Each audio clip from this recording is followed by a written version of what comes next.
एक हफ्ते के अंदर उसके ऊपर कोई कार्रवाई नजर नहीं आई।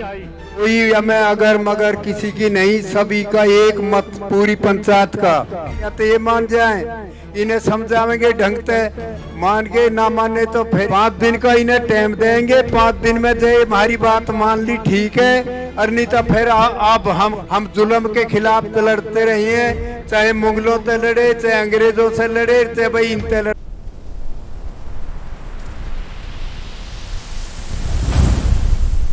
पंचायत में हमारे बीच में पहुंचे श्री दुष्यंत चौटाला जी को आमंत्रित करूंगा कि वो आए और अपने विचार रखें। भाई दुष्यंत चौटाला जी।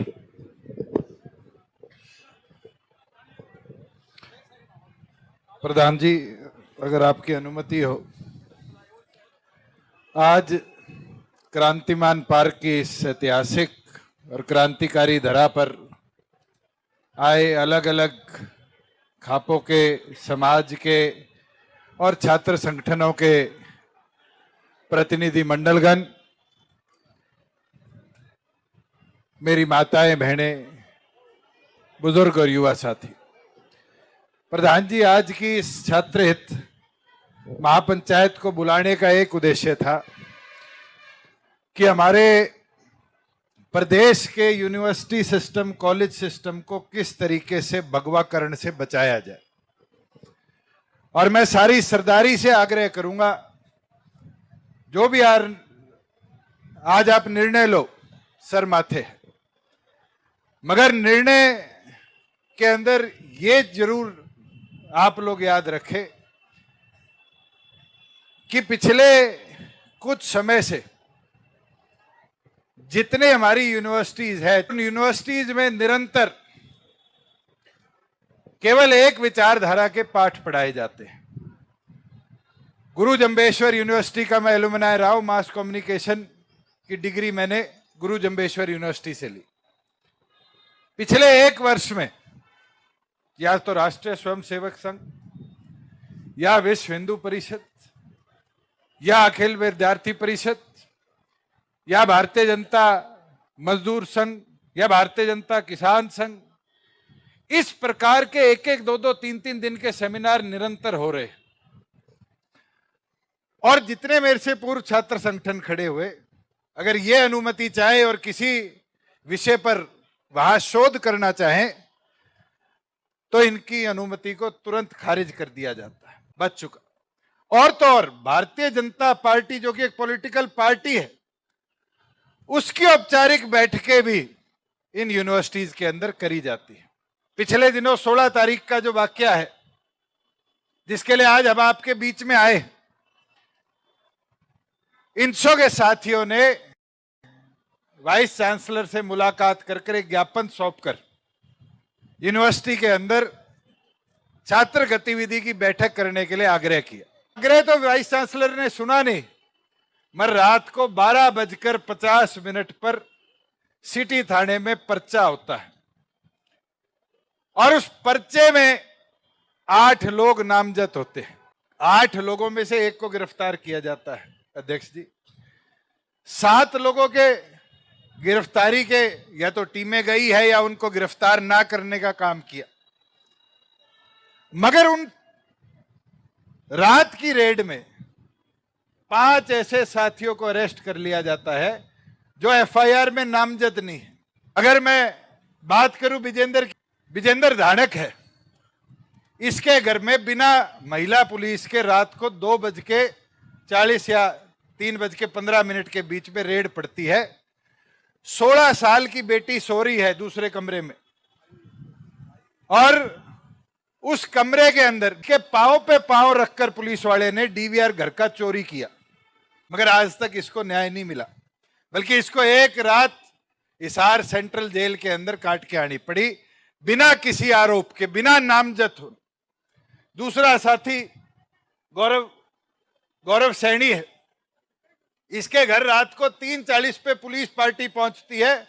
कम से कम 12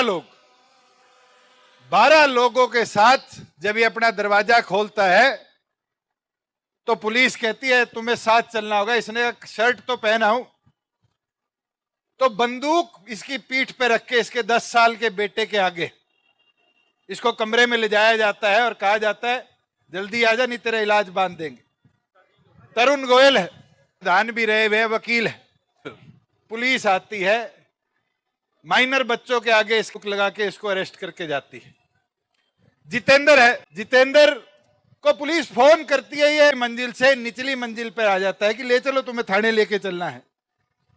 इसको अरेस्ट नहीं किया जाता इसको, मगर हमारे पास उचित फुटेज है जिसमें रवि आहूजा के घर में घुसने से पहले 751 का पर्चा नहीं है। पंचायत जरूर इसको ध्यान में रखे,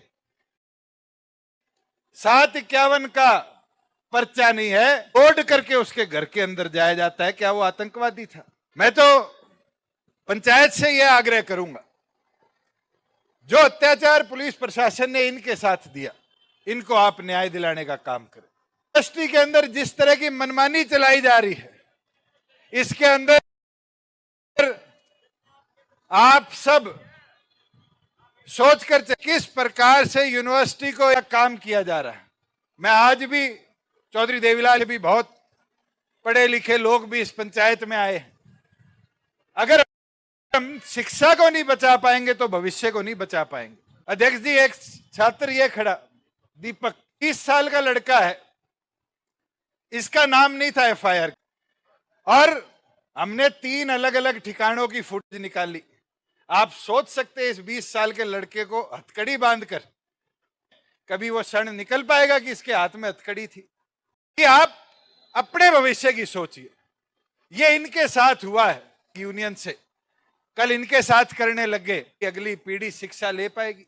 हमारे विश्वविद्यालयों में, कॉलेज में शिक्षा के स्तर को बढ़ता हुआ और उचित असिस्टेंट, एसोसिएट और प्रोफेसर की होनी चाहिए, लेक्चरर की होनी चाहिए। पूरी तरीके से हरियाणा सरकार के आदेश हैं कि बिना सरकार की परमिशन के यूनिवर्सिटी प्रोफेसर नहीं रख पाएगा। एक और पर तो फीस लाख 2-2 लाख रुपए कर दी, मगर उस फीस के बाद जो उचित शिक्षा देने के गुरु हैं उनकी भर्ती इस प्रदेश में नहीं करी। तो आप आज जो निर्णय ले, इन 3-4 विषयों को जरूर ध्यान में रखें कि हमें इन 6 साथियों को न्याय दिलाना है। अब मैं प्रधान जी की इजाजत के साथ अपने विचार रखूं, क्योंकि राजनीतिक मंच नहीं है। कहने को तो मेरे पास बहुत कुछ है, परंतु पंचायत की गरिमा के अनुसार मैं अपने विचार रखूंगा। कई साथी कह रहे थे कि भाई पुलिस वाले की और दुष्यंत की लड़ाई है ये। मैं उनसे पूछना चाहता हूं, क्या उस पुलिस वाले का और दुष्यंत जी का कोई खेत की मेड़ का रोला था, कोई जमीन का प्लॉट का रोला था? क्या दुष्यंत चौटाला प्रदर्शन में शामिल थे? क्या दुष्यंत चौटाला एचएयू में गए थे? क्या जीजेयू में गए थे? क्या एसपी ऑफिस में प्रदर्शन किया था? क्या थाने में प्रदर्शन किया था? या वाइस चांसलर के ऑफिस के बाहर प्रदर्शन किया था? भाई दुष्यंत चौटाला जी एसपी के पास क्या करने गए थे? भाई झगड़ा क्या था कि विद्यार्थियों को उनके कार्यक्रम की अनुमति नहीं दी गई। भाई ठीक है, यूनिवर्सिटी एक स्वायत्त संस्था है, अनुमति नहीं दे वाइस चांसलर, कोई बड़ी बात नहीं है, पहले भी रोकी गई, आगे भी रोकी जाएंगी। परंतु अगर वो स्वायत्तता का हवाला जो दिया गया था, वो स्वायत्तता का हवाला आरएसएस के उन गुर्गों के लिए क्यों नहीं दिया जाता, जिनका ना इस देश की आजादी में कोई योगदान है, ना इस देश के निर्माण में कोई योगदान है? उन लोगों के लिए दरवाजे क्यों नहीं बंद होते? जो शहीद आजम भगत सिंह, राजगुरु सुखदेव, चंद्रशेखर आजाद जैसे हमारे आजादी के योद्धा थे, उनकी मुखबिरी करने में पूरा जीवन जिन लोगों का निकल गया, उनकी जयंतियां मनाई जाती है विश्वविद्यालयों में। और कुछ लोग सत्ता के घमंड में चूर होकर ये मानते हैं कि विद्यार्थियों की आवाज को दबा लिया जाएगा। तो मैं उनको बताता हूं, कान खोल के, इस पंचायत के माध्यम से मेरी आवाज वहां तक जा रही होगी। कई वाइस चांसलर आए और कई वाइस चांसलर गए। भाई नरसिंह बिश्नोई, तूने क्यों इन विद्यार्थियों को रात के अंधेरे में आतंकवादियों की तरह पिटवाने का काम किया? भाई एक निकम्मा सदस्य अगर परिवार में हो जाए तो पूरे परिवार को कलंक लगा देता है। जो बिश्नोई समाज बलिदान के लिए, त्याग के लिए जाना जाता है, उस समाज में जन्म लेकर निहत्थे निर्दोष छात्रों पर मुकदमे लगाकर उनका जीवन बर्बाद करने का काम किया। तेरा तो सौदा के तेरे से बड़े बड़े वाइस चांसलरों की गर्दन के सरिये काट दिए हमने। जब तू सिरसा में गया था और तूने वहां अपनी मनमर्जी चलाई थी तो हाई कोर्ट में तेरी गर्दन का सरिया काटा था कि नहीं काटा था? भाई मुख्यमंत्री के दम पे सारा सौदा हो रहा है। मुख्यमंत्री जिनकी जूतिया पे बैठ के राजनीति करे है ना, अमित शाह का भाषण महर्षि दयानंद विश्वविद्यालय में आंखों में आंखें डाल के काले झंडे आपके बेटे ने दिखाने का काम किया था। आज भी मुकदमा पीजीआई थाने में दर्ज है। नरेंद्र मोदी का भाषण विश्वविद्यालय में जबरदस्ती सुनाया जा रहा था। हमने खड़े होकर उस मंच से वाइस चांसलर के हाथ से माइक लेकर यह बताया था कि आज भी इस देश में माए भगत सिंह पैदा करती है, हमारा खून इतना ठंडा नहीं हुआ कि कोई अपनी विचारधारा अपने भाषण हमारे ऊपर थोप सके। वे कहते हैं कि पुलिस वाले ने गाड़ी दुष्यंत के आगे डाली। भाई हमने दुष्यंत चौटाला को पार्लियामेंट के आगे सिपाहियों से पिटते हुए भी देखा है SYL के प्रदर्शन पे। यह कुर्सी किसी की सगी नहीं होती। आज किसके पास है, कल किसी और के पास होगी, परसों किसी और के पास होगी। परंतु इतिहास से चंडीगढ़ में बैठे लोगों को एक चीज सीख लेनी चाहिए। युवा अपनी पे आते हैं तो कुर्सियां खींच लेते हैं नीचे से। जयप्रकाश नारायण जी का आंदोलन इस बात का उदाहरण है कि बड़े बड़ी सरकारें गिराई है विद्यार्थियों ने। जो वीसी साहब आपके कार्यालय के बाहर जो विद्यार्थी गए थे वो पढ़ने वाले विद्यार्थी थे, वो कोई बड़े एक्टिविस्ट नहीं थे। वो कक्षाएं लगाने वाले आदमी थे, किताबें उठाने वाले आदमी थे। जिस दिन झंडे उठाने वाले आदमी आपके दफ्तर के बाहर आएंगे उस दिन आपको आपकी कुर्सी की और आपकी औकात का पता चल जाएगा कि हम कोई झुके हुए नहीं, रीढ़ की हड्डी वाले छात्र नेता हैं, चप्पल उठाने वाले नहीं, हम झंडे उठाने वाले छात्र नेता हैं। हमें मरवाया तो जा सकता, हमें झुकाया नहीं जा सकता। कोई ताकत नहीं कोई झुका दे। हमारे संगठन ने और हमने तो जब हमारी पार्टी जब सरकार में थी तो भी झंडे उठाए थे, तो भी विद्यार्थियों की आवाज उठाई थी। दुष्यंत चौटाला जी हमारे बीच में बैठे हैं।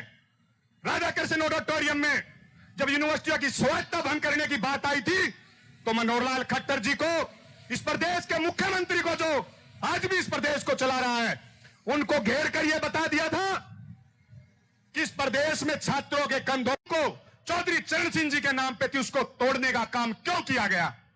क्या सिर्फ एक प्राइवेट कॉलेज को मान्यता देने के लिए? तो किस चीज की स्वायत्तता है? जब विश्वविद्यालयों के कुलपति नेताओं के जूते और चप्पल उठाने लगे, जब विश्वविद्यालयों के प्रोफेसर संघ की शाखाएं लगाने लगे, और जब ऑन रिकॉर्ड इस देश की न्यायालयों में खड़े होकर न्यायपालिका पर सवाल उठने लगे कि आप आरएसएस की एक ब्रांच में, उनकी वकीलों की एक विंग में ऑन रिकॉर्ड क्यों हिस्सा लेने गए थे, तो क्या इस देश का लोकतंत्र खतरे में नहीं है? यह लड़ाई दुष्यंत चौटाला को न्याय दिलाने की लड़ाई नहीं है साथियों। दुष्यंत चौटाला ने चौधरी देवीलाल के घर में जन्म ले रखा है, चौधरी ओम प्रकाश चौटाला के घर में जन्म ले रखा है, डॉक्टर अजय सिंह चौटाला के घर में जन्म ले रखा है। यह लड़ाई आपकी है, यह लड़ाई हम सबकी है।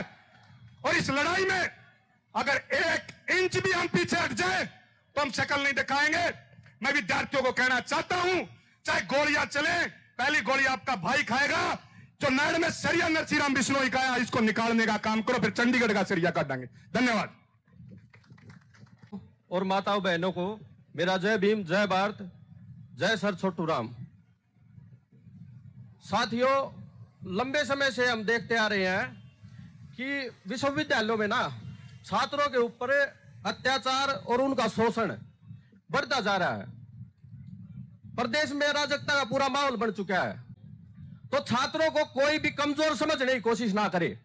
थोड़े दिन बाद ही यहां का विषय भी जाएगा और मैं दिखा दूंगा, यह विषय भी मुंह छिपाकर भागेगा। ये छात्रों के दम पे बढ़ते हैं, उसके बाद छात्रों का ही शोषण करते हैं। मैं बस इतना कहना चाहूंगा कि हमारा छात्र संगठन यहां पंचायत जो भी फैसला लेगी उसको हम समर्थन देंगे और प्रत्येक यूनिवर्सिटी में उसके गेट के सामने हम सरकार का, आरएसएस का और इसे तानाशाह जितने भी विषय हैं उनका पुतला फूंकने का काम करेंगे। जय भीम, जय भारत। रखे भाई विशाल मकीमपुरा जी। सबसे पहले तो मैं सर्व छात्र महापंचायत में आप सभी का यहां पहुंचने पर हार्दिक अभिनंदन करता हूं, स्वागत करता हूं। जैसा कि आप सभी को पता है, आगामी बीते 7 अप्रैल को कुरुक्षेत्र विश्वविद्यालय में छात्र संवाद कार्यक्रम रखा गया था। उस एवज में पहले तो यूनिवर्सिटी प्रशासन ने हमें परमिशन देने का कोई भी काम नहीं किया, आप सभी को पता था, क्योंकि आरएसएस के जो प्रोग्राम होते हैं उनके तो चिट्टे तौलिए और चिट्ठी बिछाइयां देने का प्रशासन काम करता है। फिर भी अगर हमें परमिशन मिलती है, अगर जिस प्रोफेसर ने उस एप्लीकेशन पे साइन किए थे उस प्रोफेसर को सस्पेंड कर दिया गया था, बिल्कुल सरासर गलत है। बाकी मैं यहां पहुंचने पर एक बार पुण्य आपका स्वागत करता हूं, अभिनंदन करता हूं। मैं तो सर्व छात्र महापंचायत में जो भी हमारे बड़े बुजुर्ग निर्णय लेंगे, हमें उनका देश सिर माथे है, ना डरेंगे, ना दबेंगे, ना झुकेंगे। जो भी आप हमारी ड्यूटी लगाने का काम करेंगे उस ड्यूटी पे खरा उतरने का काम करेंगे। बहुत बहुत धन्यवाद जी। ज्यादा न बोलते हुए अपनी वाणी को यहीं विराम दूंगा। बहुत बहुत धन्यवाद जी। जी आप भी 2 मिनट के लिए आए और अपने विचार रखें। भाई उमेश मौर्य जी।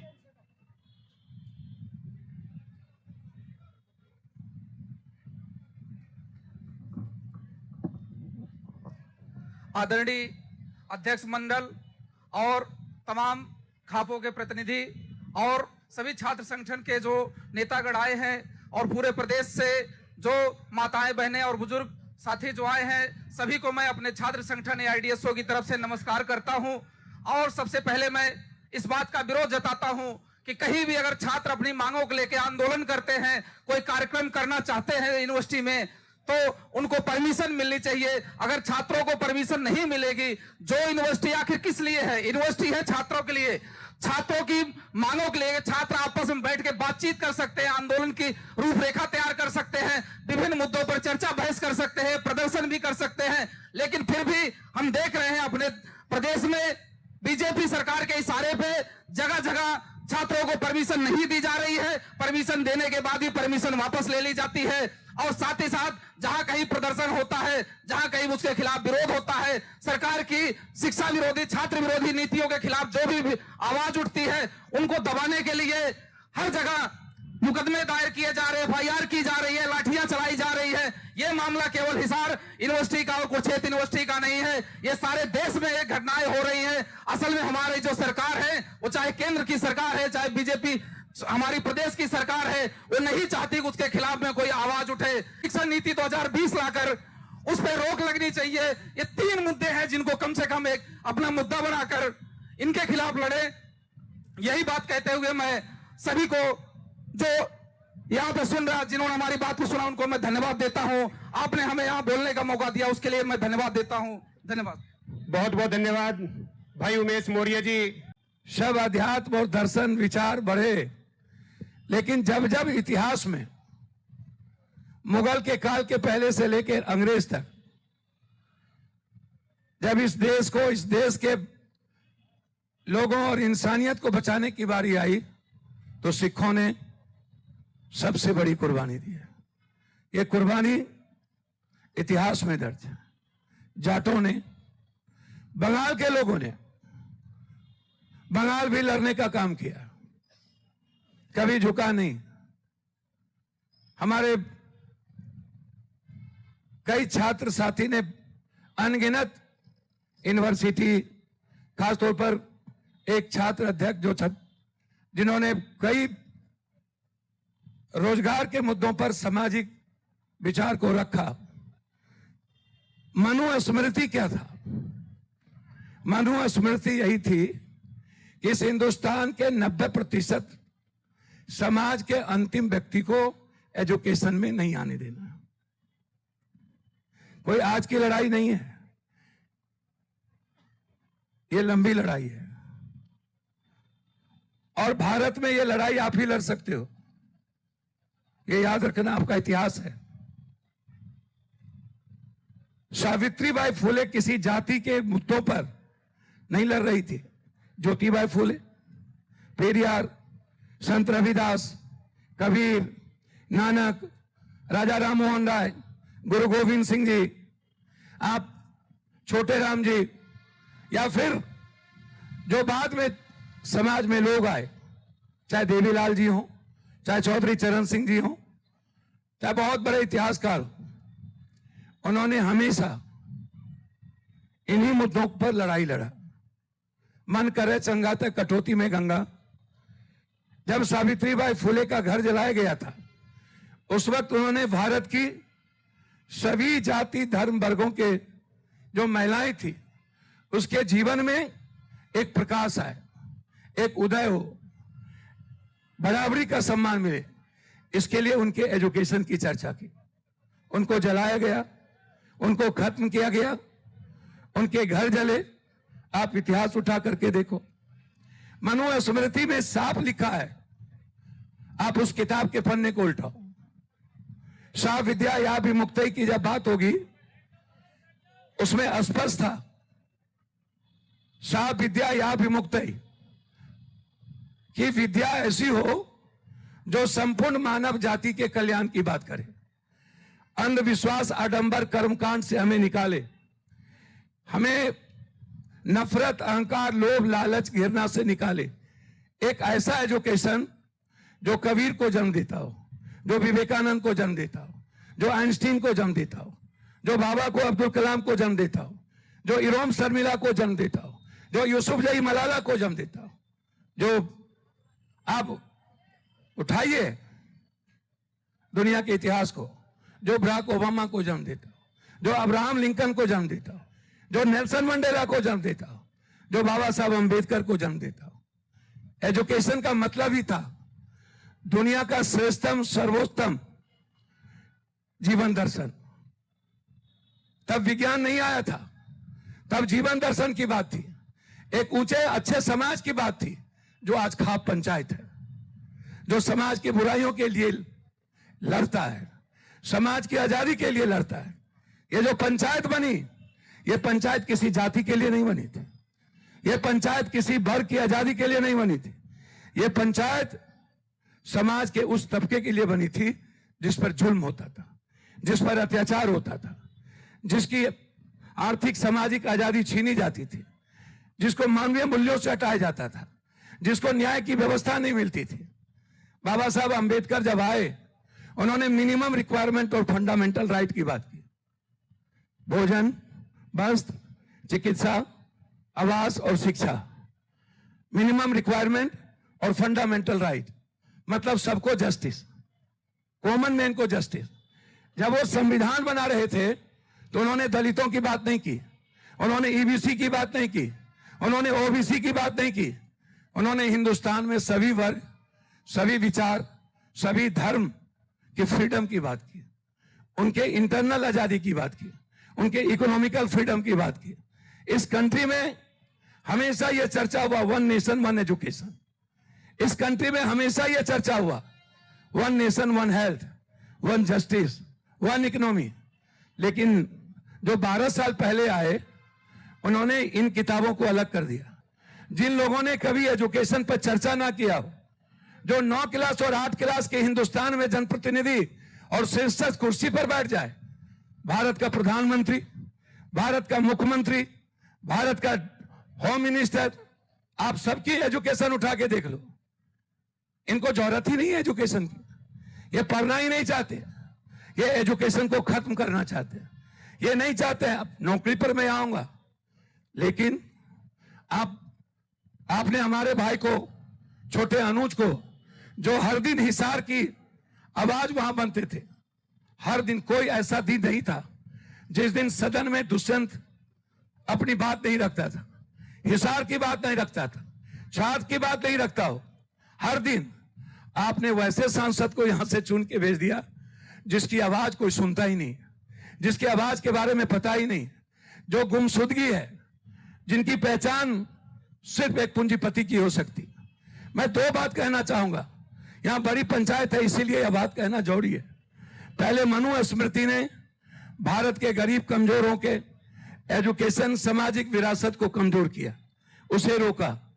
उसे उन लोगों को लग रहा था भारत का जब युवा चेतना भूमा में आ जाए, नव मानवता विचारों, नव मानवतावादी सोच के साथ आ जाए, आत्म मोक्षार्थम जगत हिताय च, संपूर्ण मानव जाति और विश्व भारत का कल्याण और खुद के मोक्ष की कल्पना के लिए जिस आने वाले युवाओं के भीतर एक संघर्ष की क्रांति का प्रतीक जग जाए, वैसी कोई भी विचार को मिटा देना चाहिए। ये कौन करता था? ये करते थे जो मनुस्मृति चाहते थे। हर विचारों को मिटाने की कोशिश किया, हर अधिकार को मिटाने की कोशिश किया। अब क्या है, पहले तो इन लोगों ने कोशिश की, अब दुनिया का जो उद्योगपति है, जो पूंजीपति है, वो नहीं चाहता है एजुकेशन डेवलप करे। वह नहीं चाहता है कि एजुकेशन के बाद मेरे आतंक, मेरा जो मोनोपोली है, उसके खिलाफ युवाओं के भीतर किसी तरह की क्रांति की बीज पैदा हो। वह चाहता है आप अंधविश्वास में रहें, वह चाहता है आपके भीतर आडंबर और कर्मकांड का विचार भरा रहे, वह चाहता है आप भाग, किस्मत और भगवान के भरोसे जिंदा रहें, आप में किसी भी तरह की विचार और लड़ने की आजादी ना हो। ये जो इस देश को चलाने में आज किसकी भूमिका है? दो लोग, दो वर्ग, एक पूंजीपति और एक अंधभक्त। ये दो विचार से यह देश चल रहा है। इस देश में अब कुछ भी नहीं है, कुछ भी नहीं है। आप उठा के देख लो भैया, मैं 8 बार सांसद हूं, 7 बार सांसद, 1 बार एमएलए, 1 ही बार पार्टी से बना, 7 बार इंडिपेंडेंट बने, और मेरी कोई जाति नहीं है। मेरे यहां हम लोग तो एक संस्कृति के हैं, मैं तो कृष्ण का वंशज मानता हूं। हम लोग एक ही परिवार से, हम लोग का रहन सहन, हम लोग का खान पान, हम लोग का संघर्ष करने का तरीका। चौधरी चरण सिंह बिहार से इतिहास लिखना शुरू किया, चौधरी देवीलाल जी बिहार से इतिहास लिखे। चौधरी देवीलाल जी ने अजगर की बात कही थी, उन्होंने कहा था कि भारत एक ऐसी ताकत है जिसे अलग अलग किया गया है। ये कौन किया अलग अलग? जाति को किसने बांटा? धर्म का आवरण किसने लाया? ये धर्म लाने का मतलब क्या था? हमें जीने दो, हमें बढ़ने दो। धर्म होता क्या है? अध्यात्म होता है। मैं शाश्वत हूं, मैं जीना चाहता हूं, लेकिन ये सारी दकियानुसी पे विचार समाज के आने वाले बच्चों और पीढ़ियों को लड़ने की हिम्मत ना जगे, मरने का जज्बा पैदा ना हो, इसके लिए सारे विचार लाए गए। और ये विचार आज से नहीं है, इसके खिलाफ पेरियार लड़े, इसके उससे पहले हमारे गुरु नानक गुरुदेव जी लड़े, उसके संत रविदास लड़े, एक नहीं लड़े, और अब हम लड़ रहे हैं। इसीलिए मैं आपसे एक आग्रह कहना चाहूंगा, यदि आप लड़ाई लड़ना चाहते हो ना, तो ये छोटी छोटी बातें जो हमारे अनुज ने 5-6 लोगों को उठा के दिखाया, और एक छोटी सी मासूम बच्ची के पैर पर पुलिस वालों ने उस पर चढ़ के जिस तरीके से सीडीआर निकालने का बात किया, सवाल सीडीआर का नहीं है, सवाल है मेरे बच्ची के रेस्पेक्ट का, उस घर के इज्जत का। सवाल सीडीआर निकालने का नहीं है, उस बच्ची के रेस्पेक्ट के लिए हमारे बच्चों ने आज उसको महसूस किया। सवाल दुष्यंत जी का नहीं है, दुष्यंत जी को मार दो, कहां डरते हैं ये? मारे तो हो, इतिहास है, आगे भी मरेंगे हम लोग। सवाल उस 6 ने, जिस पिता के आंख में आंसू था अभी, जिस बेटी के बाप को, उस आंख के आंसू को कौन पूछता?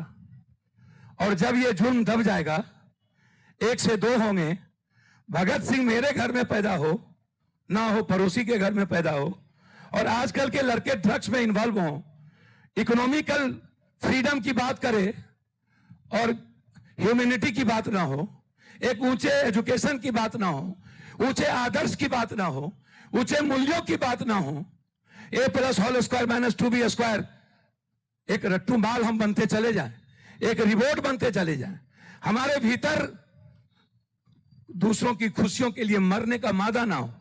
आज यह खाप पंचायत दुष्यंत जी के लिए नहीं है, यह खाप पंचायत इस हरियाणा में जो आतंक का माहौल है, जो जुल्म का माहौल है, जो इंसानियत पर हमले हैं, जो हमारी पगड़ी पर हमला है, जो मेरी ताकत पर हमला है, और जिन्होंने मेरी ताकत को देखने के बाद भी हमें कमजोर समझा है, उसे एहसास कराना है यह ताकत सर्वश्रेष्ठ भी है।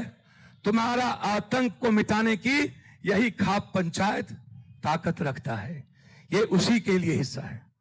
इसीलिए हम उस 6 आदमी का सवाल नहीं है, एक जुल्म का सवाल है, एक जुल्म को मिटाने का सवाल है। लेकिन जब बात आती है छात्र की, तो आजाद हिंदुस्तान के बाद याद रखना, एसटी एससी एबीसी के बच्ची 7 क्लास जाते जाते 97.2% बैक हो जाती है। 0.8% भी एसटी एससी की बच्ची नौकरियां में नहीं है। 13 करोड़ एसटी है इस हिंदुस्तान में। 0.4% भी एसटी की बेटी सेवन नहीं कर पाई है। मात्र 0.1% इंटर कर पाई है। एससी की लड़कियां आजाद हिंदुस्तान के बाद अभी तक 3.2% इंटर नहीं की है। एससी की लड़कियां हिंदुस्तान में ईबीसी है, जिसमें शाह है, चौधरी है। सही कहा हमारे अनुज ने, यहां वैश्य समाज के लिए मैं बैठा हूं। उन्हें समझना होगा कि आपके बच्चे का भविष्य क्या है। आप अपने लिए नहीं जीते हो, आप हमेशा सेंटिमेंट की बात करते हो, लेकिन अपने बच्चों के फ्यूचर की बात नहीं करते हो। आपके बच्चे अपने लाइफ की बात नहीं करता है। क्या है इस भारत में? कितनी जमीन है? हमको 9000 बीघा जमीन थी, 100 बीघा भी नहीं बचा। कितनी जमीन है किसके पास? हम भारत घूमे हुए हैं, हमने देखा है हालात क्या है किसानों के, कितने जुल्म होते हैं किसानों पे। भारत में 2 वर्ग था, जय जवान जय किसान। किसान तो मिट गए, किसान तो बचा नहीं। किसान की सब कुछ खत्म हो गई। जो बचा, जिसको आपने पता नहीं क्यों बनाया, मुझको नहीं पता, जो बचा उन्होंने अमेरिका के हाथ 80% मक्का, कपास, दलहन, तेलहन अब आप नहीं दोगे, वो देगा। आप समाप्त हो चुके हो। एजुकेशन की तो बात छोड़ दो, बाजार चलेगा कैसे? जब इकोनॉमी नहीं होगी तो बाजार कहां से चलेगा? जब किसान पैदावार नहीं करेंगे, उसकी कीमत नहीं लगाई जाएगी, कैसे होगा? लड़ाई छोटी नहीं है, लड़ाई बहुत बड़ी है।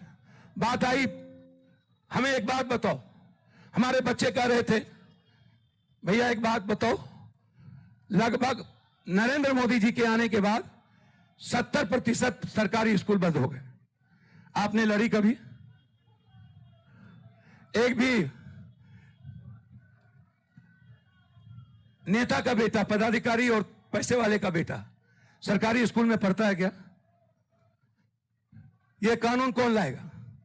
मैं आप ही से पूछता हूं, जरा हमको बहुत दिल से बता दो कि नरेंद्र मोदी जी 12 साल पहले आए, 12 साल पहले कोई एक स्कूल का नाम बताओ जिन्होंने इन्होंने निर्माण किया हो। कोई एक कॉलेज का नाम बताओ, कोई एक यूनिवर्सिटी का नाम बताओ, आईआईटी, आईएम या सरकारी स्कूल। एक भी भारत में कोई ऐसी यूनिवर्सिटी नहीं है जहां एसटी एससी का वाइस चांसलर है, जहां ईबीसी का वाइस चांसलर है, जहां जाट का वाइस चांसलर है, जहां गुज्जर का वाइस चांसलर है, जहां ओबीसी का वाइस चांसलर है। आपकी बात कौन करेगा? आपके बच्चों की बात कौन करेगा? जो प्रोफेसर कॉपी जांचता है वहां जाट है ही नहीं। एक हफ्ते के अंदर उसके ऊपर कोई कार्रवाई नजर नहीं आई। कोई मैं अगर मगर किसी की नहीं, सभी का एक मत, पूरी पंचायत का। या तो ये मान जाए, इन्हें समझावेंगे ढंग से, मान के ना माने तो फिर 5 दिन का इन्हें टाइम देंगे। 5 दिन में जो हमारी बात मान ली ठीक है, और नहीं तो फिर अब हम जुल्म के खिलाफ तो लड़ते रहे हैं, चाहे मुगलों से लड़े, चाहे अंग्रेजों से लड़े, चाहे भाई इनसे लड़ना पड़ रहा। जो भी ये बात आगे करी जाएगी, कमेटी का जो भी डेलीगेशन होगा, किस तरह ज्ञापन दे के आएंगे, आगे के लिए कितने दिन का उनको टाइम दे के आएंगे, आगे के लिए एक चेतावनी दे के आएंगे कि आज इस तरह से सर्व समाज की मीटिंग छात्र हित महापंचायत में हुई और इसमें ये बातें जो हैं कही सुनी गई आपस में, और अंत में ये फैसला लिया गया जो हम प्रशासन को सौंपेंगे। अगर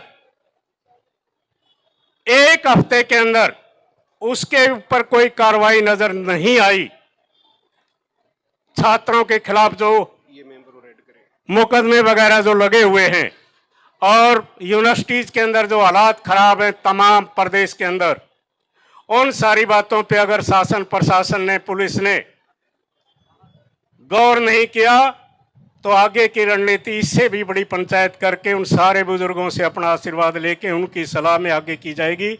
इसके लिए हमें चाहे कानूनी रास्ते पे सुप्रीम कोर्ट तक भी जाना पड़े और चाहे सरकारों के दर से होते हुए हम चाहे राष्ट्रपति तक भी जाना पड़े, हम अपने इस संघर्ष को जारी रखेंगे। लेकिन ये संघर्ष तभी जारी रह सकेगा जब आप सबका सहयोग, समर्थन, आशीर्वाद इन बच्चों पर इसी तरह बना रहेगा। आदरणीय अनंत राम तंवर जी से प्रार्थना और गुजारिश करूंगा कि वो विधिवत अपने विचार रखते हुए और हमें आगे का दिशा निर्देश संदेश दें।